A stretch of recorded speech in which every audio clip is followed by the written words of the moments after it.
বিসমিল্লাহির রহমানির রহিম। আসসালামু আলাইকুম। সবাই কেমন আছেন? আলহামদুলিল্লাহ, আমিও আপনাদের দোয়ায় ভালো আছি। আমি জারকাস কুকিং অ্যান্ড গার্ডেনিং থেকে আপনাদের সাথে ছোট্ট একটি টিপস শেয়ার করছি। সেটা হলো বড় চিংড়ির খোসাটা রেখে কিভাবে নাড়ি ভুঁড়ি পরিষ্কার করা যায়, সেটাই আমি আপনাদের সাথে শেয়ার করব। এখন আমি এই যে দেখতেই পাচ্ছেন, চিংড়িগুলো কিন্তু একেবারে তরতাজা, হাত পা নাড়ছে। তো চলুন আমি দেখাচ্ছি কিভাবে এই খোলসটা রেখে নাড়ি ভুঁড়িটা পরিষ্কার করা যায়, সেটাই আমি দেখাবো। প্রথমে আমি সিজারের সাহায্যে এই যে ছোট পাগুলো দেখতে পাচ্ছেন, এই ছোট পাগুলো আগে কেটে নিব। এই পাশে তিনটা, ওই পাশে তিনটা, এই ছোট পাগুলো কেটে পরিষ্কার করে তারপরে এই যে বড় পাটা কেটে নিচ্ছি। এইভাবে করে কেটে পরিষ্কার করে ঠিক চোখটা বরাবর আমি মাথাটা কাটবো। তাহলে হবে কি, মগজটা বেরিয়ে আসবে না। এই বরাবর কেটে তারপরে যেটা করব, দুপাশে আমার দুটো আঙ্গুল ঢুকিয়ে এইভাবে খোলসটা ছাড়িয়ে নিব। ঠিক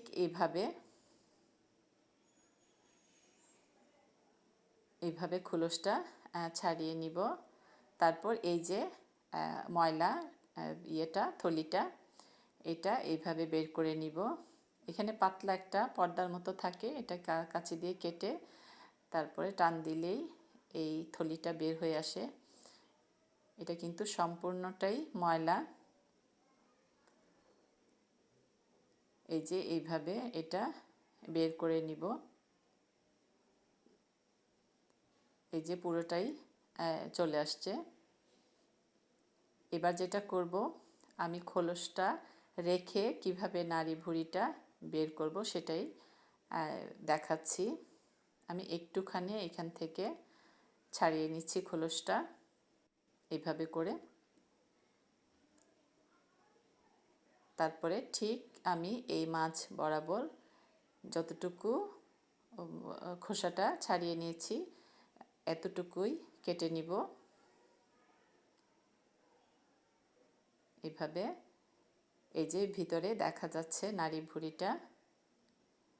এখন এটাকে খুবই আস্তে করে টেনে বের করতে হবে। জোরে টান দিলে কিন্তু ছিঁড়ে চলে যাবে ভিতরে। তাই খুব সাবধানে এটা আস্তে করে পুরোটা বের করে নিয়ে আসতে হবে। এই যে পুরোটাই আমি কিন্তু বের করে নিয়ে আসছি। এবার লেজটা একটু কেটে রেখে দিব। কেউ যদি চান তাহলে পুরা খোলসটা কেটে নিতে পারেন, কিন্তু আমি খোলসটা রেখেই মাছটা কুটব। এতে করে মাছটা বিশাল দেখা যায়। আমি আরেকটা করে দেখাচ্ছি। একইভাবে মাছগুলো কিন্তু একেবারে তরতাজা এবং নদীর, তাই আমি আপনাদের সাথে শেয়ার করছি। এটা কিন্তু তিতাস নদীর একেবারে তরতাজা চিংড়ি। সাধারণত এরকম তরতাজা চিংড়ি কিন্তু পাওয়া যায় না। কাটতে আমার খুবই মায়া হচ্ছে। দেখতেই পাচ্ছেন কিভাবে মাছটা নড়াচড়া করছে। সবগুলো মাছই কিন্তু তরতাজা। সেমভাবেই খোলসটা ছাড়িয়ে নিচ্ছি এভাবে আস্তে করে।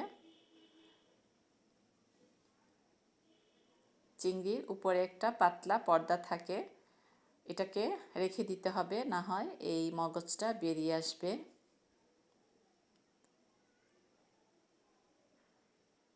এই যে পাতলা একটা পর্দার মতন, এটা ছিঁড়ে তারপরে ময়লাটা শুধু বের করে আনতে হবে। এই যে নিয়ে আসলাম। সেই একইভাবে আমি একটুখানি উঠিয়ে নাড়ি ভুঁড়িটা বের করে নিব। মাছটা কিন্তু আমার হাতের মধ্যেই নড়াচড়া করছে।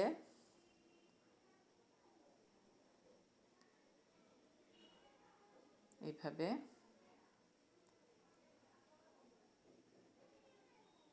খুবই আলতো করে টান দিতে হবে। এইভাবে আস্তে করে টান দিলে এটা ভিতর থেকে বেরিয়ে আসবে। এই যে পুরোটাই বের হয়ে আসছে। ব্যাস হয়ে গেল। খোলসটা রাখলে মাছটা দেখতেও সুন্দর লাগে এবং সাইজটাও ঠিক থাকে, অনেক বড় দেখায়। কেউ চাইলে পুরাটা খোলসও খুলে নিতে পারেন। এইভাবে আমি সবগুলো করে নিব। আমরা অনেকেই অনেকভাবে চিংড়ি কুটে থাকি, তো আমি আমার মতন করে সবার সাথে শেয়ার করলাম। এইভাবে আমি সবগুলো করে নিব। আমার সবগুলো কুটা হয়ে গিয়েছে। এইভাবে সবগুলো আমি করে নিয়েছি। ইচ্ছে হলে বাকিটা আমি খুলে ফেলবো বা রেখে দিব। আর পাগুলো কিভাবে নিতে হয় সেটাও আমি দেখাচ্ছি। এই পাগুলোর মধ্যে কিন্তু মাছের অংশ থাকে। এভাবে পাটা কেটে এই গিট গিট করে কেটে তারপরে টান দিলে কিন্তু বেরিয়ে আসে। এইভাবে আস্তে করে টান দিলে এই যে মাংসটা বের হয়ে আসে। এইভাবে পাটা কুটে নিতে হয়। তাহলে কেমন হলো আমার চিংড়ি কুটা? নিশ্চয়ই ভালো লাগলো। খোদা হাফেজ।